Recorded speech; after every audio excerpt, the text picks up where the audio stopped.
Hello guys! Hello Air Signs, Gemini, Libra, and Aquarius. Welcome dito sa aking channel, Kapalaran 888, Air Signs, Gemini, Libra, and Aquarius. Ano ba ang messages?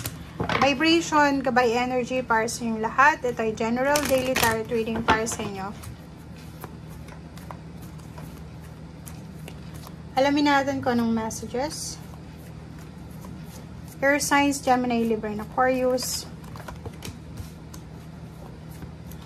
Air Signs, Gemini, Libra, and Aquarius. Air Signs, Gemini, Libra, and Aquarius.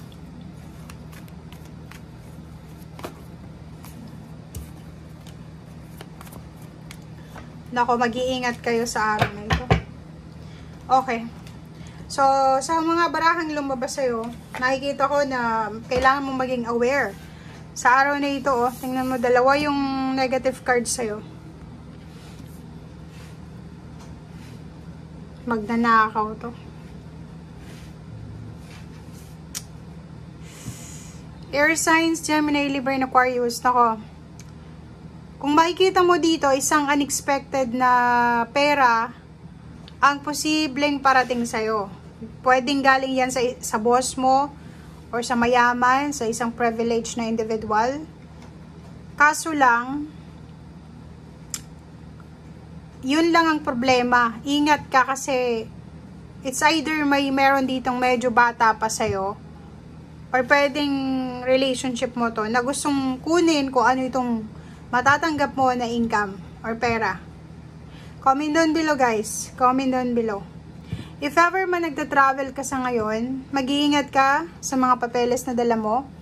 Mag-iingat ka sa mga taong makakasalamuha mo sa kung ano man na transportation yan. Bus, jeepney, eroplano, boat, ship. Kasi may mga magnanakaw dyan. Okay? Pwedeng manakaw, unang-una yung papeles mo, wallet, mga personal things, valuable things. So, yun ang kailangan mong iwasan or aware ka dapat sa araw na ito. Relationship, nakikita ko sa'yo dito na pwedeng mararamdaman mo sa araw na ito na parang may tinatago yung relasyon mo. May tinatago siya sa'yo eh. Parang may hindi siya sinasabi sa'yo. Sa trabaho, nakikita din natin na pwedeng may mga katrabaho ka na naiinggit sa'yo. Gusto nilang makuha kung ano yung meron ka.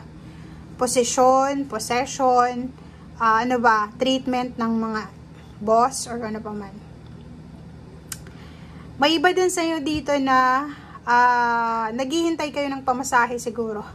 Naghihintay kayo ng pamasahe, naghihintay kayo ng pera para sa isang travel or documents. Diba yung nag-aasikaso ka ng papers mo.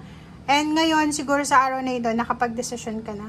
Parang, okay, decision making na tayo. Nakapag-desisyon na ako na eto yung gagawin ko. Magta-travel ako, lilipat na ako ng bahay, lilipat ako ng trabaho, uuwi na ako, or kano pa man.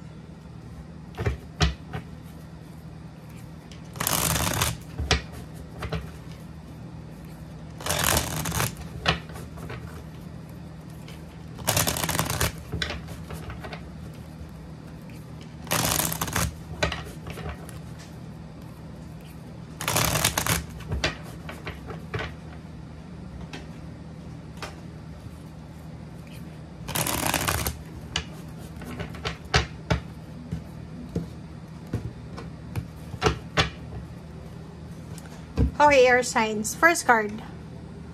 Oh, yun. Focus. Magta-travel ka ba? Or nasa loob ka ngayon ng sasakyan? Or yun yung sinasabi. If ever magta-travel ka, focus ang kailangan mo sa ngayon. Huwag mong aalisin sa katawan mo yung mga personal belongings mo. Una-una pera, mga wallet yan, bags, mga gadgets, documents, kasi pwede kang manakawan. Pwede mong ma-misplace yung dokumento. And, yun, pwede kang maloko. Pwede kang masalisihan.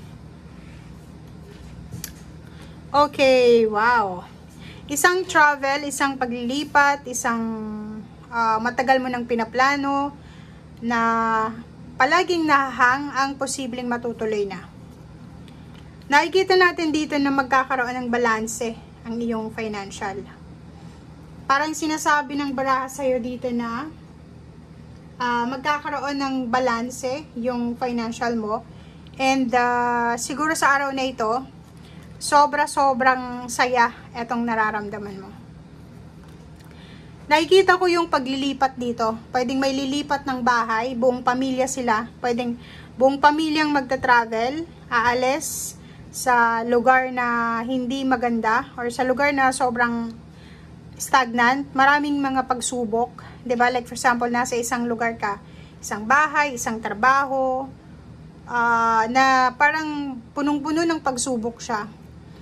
And kasama mo ang pamilya mo siguro, or pwedeng mag-isa ka lang. Siguro makakapag-desisyon ka sa araw na ito na siguro umuwi na lang sa inyo or lumipat ng mas stable na trabaho or pamilya or residence or kano pa man siya. And matagal mo siyang hinihintay.